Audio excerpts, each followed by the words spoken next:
This is VOA News. I'm David Byrd in Washington. The U.S. Senate has defeated two bills that could have ended a partial government shutdown, which is headed into its 35th day. As AP's Warren Levinson reports, the vote came as 800,000 federal workers faced a second straight payless payday. First, the Senate voted on a Republican bill that would have committed $5.7 billion to the building of a southern border wall and made some concessions to immigrant groups. It needed 60 votes to pass. It got 50. Then the Senate took up a Democratic proposal to reopen the government for 2 weeks while bargainers work on breaking the stalemate that has kept doors closed since before Christmas. The approach was the same Republicans voted for last month before being undercut by the president. It got 52 votes. Meanwhile, the shutdown continues as more than 800,000 workers face a second payless payday. I'm Warren Levinson. A U.S. Senate committee has subpoenaed President Donald Trump's former lawyer, Michael Cohen, to testify, one day after Cohen said he was postponing an appearance that was scheduled for February 7th. Cohen said Wednesday he was putting off his highly anticipated public testimony in part because of threats by President Donald Trump and his lawyer, Rudy Giuliani, against his family.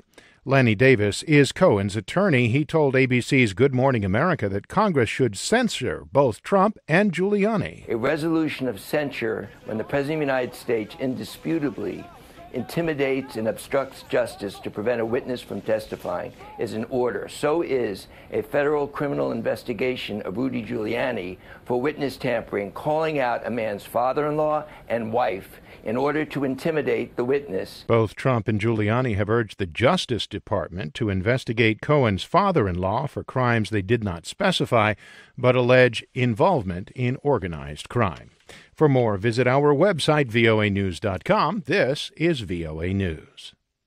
The United States is rallying nations in the Western Hemisphere to isolate Venezuela's disputed President Nicolas Maduro, as an increasing number of countries declared their support for National Assembly President Juan Guaido as the country's new leader. U.S. Secretary of State Mike Pompeo, in remarks to the Organization of American States on Thursday, urged all members to recognize Guaido as Venezuela's new leader and pledge support for the country's democratic transition. All OAS member states must align themselves with democracy and respect for the rule of law. All member states who have committed to uphold the Inter-American Democratic Charter must now recognize the interim president. In a speech to the Venezuelan Supreme Court, a defiant President Maduro said that U.S. President Donald Trump is trying to bring in his own de facto government in Venezuela. No queda duda que es Donald Trump. He said, "Let there be no doubt that Donald Trump, in all his madness, believes himself to be the world's policeman, believes that he is the boss of Latin America and the Caribbean." Maduro said he had spoken by phone with Russian President Vladimir Putin, that is, who assured him that, in Maduro's words, "you have the unwavering support of Russia more than ever." Felix Tshisekedi was sworn in Thursday as the Democratic Republic of Congo's new president, marking the first peaceful transfer of power in the country's history. In his inaugural address, the new president pledged to build a strong and unified nation. He said, "We want to build a strong Congo with its cultural diversity and its attachment to the motherland, a Congo turned toward its development in peace and security, a Congo for all in which everyone has a place." Tshisekedi's victory in the December 30th election was a surprise to many. Pre-election polls had indicated that businessman Martin Fayulu would be the winner. Fayulu challenged the official results in court, saying he had won the election, but Congo's constitutional court denied his request for a recount. A new analysis of temperatures show that last year was cooler than the 3 previous years, but was still the 4th warmest in history.